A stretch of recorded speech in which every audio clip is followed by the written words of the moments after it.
Happy Saturday po sa inyong lahat. Nasa 28th of August po tayo, 2021.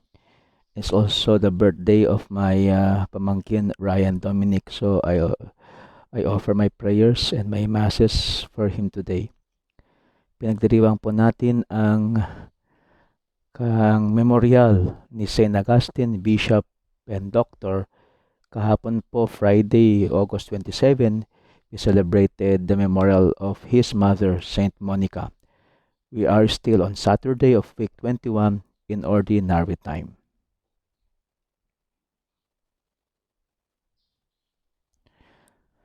Sa ating first reading from the first letter of Paul to the Thessalonians, chapter 4, verses 9 to 11, sabi po rito ni St. Paul, "You have been taught by God to love one another. Kayo ay tinuruan ng Diyos para mahalin ninyo ang isa't isa." Sabi ni St. Paul rito sa ating maikling first reading, "Brothers and sisters, on the subject of fraternal charity, you have no need for anyone to write you. For you yourselves have been taught by God to love one another." So hindi na kailangan na magsulat pa tungkol sa fraternal charity, yung pagmamahal natin sa bawat isa bilang magkakapatid. Hindi lang dahil sa dugo, kundi magkakapatid dahil sa pananampalataya. "Indeed, you do this for all the brothers throughout Macedonia. Nevertheless, we urge you, brothers and sisters, to progress even more." So, kailangan na mag-progress pa kayo sa pagmamahal ninyo sa kapwa Kristiyano. "And to aspire to live a tranquil life, simple life, peaceful life, to mind your own affairs, and to work with your own hands as we instructed you." So, my dear parents, my dear learners, my dear faculty and staff, we have to love one another not only because we are members of the same family by blood, but we are members of the same family because of our faith. So that let us love one another. Parents, love your children. Children, love your parents. My dear teachers, love your students. Sa ating responsorial psalm, Psalm chapter 98 verse 1, then 7 to 8 and 9, ang ating sagot sa first reading ay, "The Lord comes to rule the earth with justice." So darating ang Panginoon na i-rule ang lupa ng may katarungan. Kaya ang sabi natin, "Sing to the Lord a new song, for he has done wondrous deeds. His right hand has won victory for him, his holy arm." The Lord comes to rule the earth with justice. Let the sea and what fills it resound, the world and those who dwell in it. Let the rivers clap their hands, the mountains shout with them for joy. The Lord comes to rule the earth with justice. Before the Lord, for he comes to rule the earth. He will rule the world with justice and the peoples with equity. Sana po ang politika natin ay talaga ang focus at concern ay ang justice. That is to give what is due to the other, to respect the rights of persons, and also to respect the dignity of persons. The Lord comes to rule the earth with justice. The Lord wants to give what is due to us, at tayo rin sana ay hayaan natin ng Panginoon na ibigay ang nararapat sa iba. Yung sabihin nila sa Ilocano, "Han tayo nga bukbukudan apo, iti parabor ti Diyos. Maadal tayo kumamit nga iburay, ti anyaman nga bendisyon, nga inted ni Apo Diyos kada tayo." Ang problema po ay hindi dahil konting mayaman at maraming mahirap. Ang problema po ay yung mga mayaman ay hindi marunong mag-share sa kanilang sobra-sobrang kayamanan o blessings sa mga nangangailangan at sa mga mahihirap. Kung ang mga mayaman ay mag-share lang sa mga mahihirap, mababawasan ang kahirapan at kasamaan dito sa ating daigdig. So sana po, my dear parents, my dear learners, my dear faculty and staff, we try our best to give what is due to the other. Kayo mga magulang, binibigay ba ninyo ang nararapat sa inyong mga anak?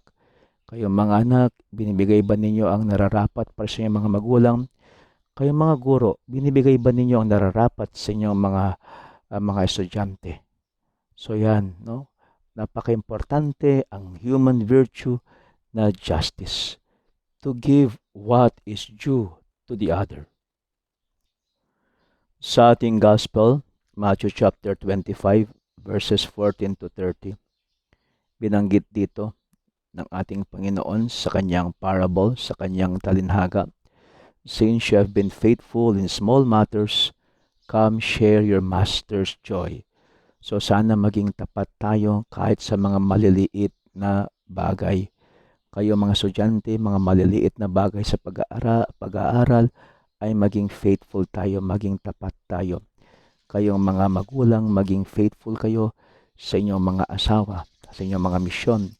Kayong mga guro, be faithful in your work as teachers. So basahin natin ang parable ni Jesus. A man going on a journey called his servants and trusted his possessions to them. So in-entrust lang ng tao kasi pupunta siya sa isang paglalakbay. So sa kanya yung possession. So in-entrust lang niya. Pinagkatiwala niya. To one, he gave 5 talents, to another 2, to a third 1, to each according to his ability. So bawat isa sa atin may kanya-kanyang abilidad. Lahat tayo ay may mga talento. Then he went away. Immediately, the one who received 5 talents went and traded with them. So, nag-invest siya, nag-work siya, nag-business siya. No, yung 5 talents siya, ginamit niya and made another 5. Likewise, the one who received 2 made another 2. So, yan ang importante. Sana yung mga talento natin, yung core gift natin na gamitin natin. Alam po ninyo, importante po yung 4 P's. No? Passion, potential, purpose, and peso. Yung passion is you ask yourself, what am I passionate about? Ano ba yung mga bagay-bagay na gusto kong gawin? Pangalawang P ay potential. What am I good at? Saan ba ako magaling? Dapat mayroon yung dalawa, passion and potential. Sana kung saan ako magaling, doon din sana ako nag-e-enjoy. Kasi yun ang purpose natin. Kung magaling ka sa pagtuturo, ang purpose mo ay maging teacher. Magaling ako sa preaching, kaya ang purpose ko ay preacher at saka pagtuturo din. Bawat isa sa magaling ka sa mga inventions, so ang purpose mo ay maging inventor. Okay, marami kanya-kanya tayong talento at sana kung saan tayo magaling at saan tayo nag-e-enjoy dahil ito ang purpose natin. Dito sana tayo mag-create ng peso, ng pera. So yan ang ginawa ng may 5 talents at may 2 talent. But the man who received 1 went off and dug a hole. Tinago, hindi ginamit ang talento in the ground and buried his master's money. Yun. Alam po ninyo ang gospel na ito is also a gospel of stewardship. Okay?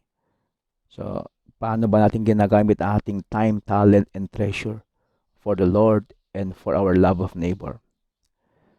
After a long time, the master of those servants came back and settled accounts with them. The one who had received 5 talents came forward bringing the additional 5. He said, "Master, you have gave me 5 talents. See, I have made 5 more. Nag-invest ako yung talent na binigay mo sa akin. What am I good at? Naging passionate ako. No? So, in-invest ko, ginamit ko. Alam kong ito ang purpose ko.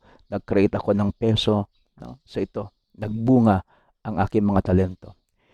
His master said to him, "Well done, my good and faithful servant. See, Since you're faithful in small matters, I will give you great responsibilities. Yan po ang importante. Pag tapat tayo sa maliliit na bagay, bigyan pa tayo ng responsibility.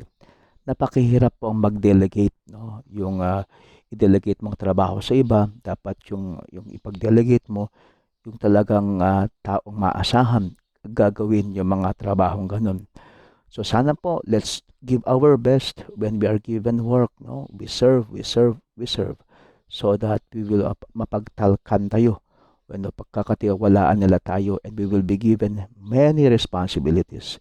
Kaya sabi ng Master, come, share your Master's joy. Yung kaligayahan natin, at kapag ginagamit natin, ini-invest natin, no, nagbubunga yung mga talento natin, no? At ito ang ating joy. Then the one who had received 2 talents also came forward and said, Master, you gave me 2 talents. See, I have made 2 more. So parang the same dun sa may 5 talents. His master said to him, Well done, my good and faithful servant. Since you were faithful in small matters, I will give you great responsibilities. Come, share your master's joy. Then the one who had received the 1 talent came forward and said, Master, I knew you were a demanding person, harvesting where you did not plant, and gathering where you did not scatter. So out of fear, I went off and buried your talent in the ground. No? So alam po ninyo, no? Kahit alam natin no, yung pinagbunga ng ating trabaho ay tayo yung nagsakripisyo, tayo yung nagpagod. So sabihin natin, no, ang Diyos, bakit ko pabibigyan ng Diyos? Bakit ko pabibigyan ng simbahan? No? So parang yung sabi dyan, no? Harvesting where you did not plant and gathering where you did not scatter. Pero alam po ninyo, yung mga talento natin ay galing sa Panginoon. So we also have to give back something to the Lord by giving something, no? Monthly or regularly. Ang tawag po diyan ay tithing, no? At 10% of our income we give to the Lord through His church. No? Pag gagawin po natin yan, no? We are honoring God who give us our talents, because at the end of the day, hindi naman natin pagmamay-ari ang ating mga talento. Kaya sabi niya, here, it is back. His master said to him in reply, You wicked, lazy servant, sadut nga adipen. No, you wicked. No, kapag hindi natin ginagamit ang ating mga talento, tayo mga tamad. So you knew that I harvest where I did not plant and gather where I did not scatter. Should you not then have put my money in the bank so that I could have got it back with interest on my return? At least my interest sa bangko, no, 5%, 3%, 4%, no, at least. No. Okay? Now then, take the talent from him, mag-isa ng talente nyo, and give it to the one with 10.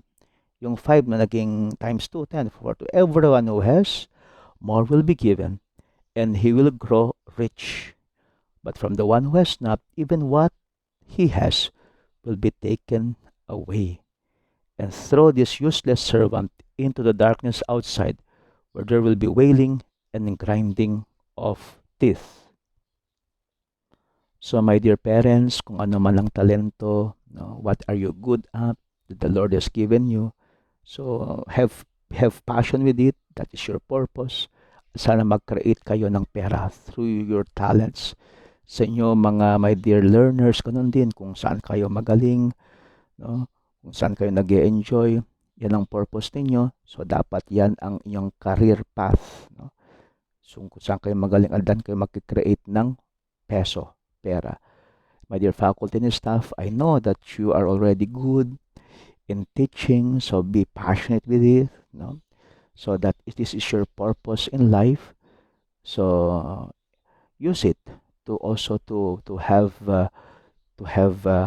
money.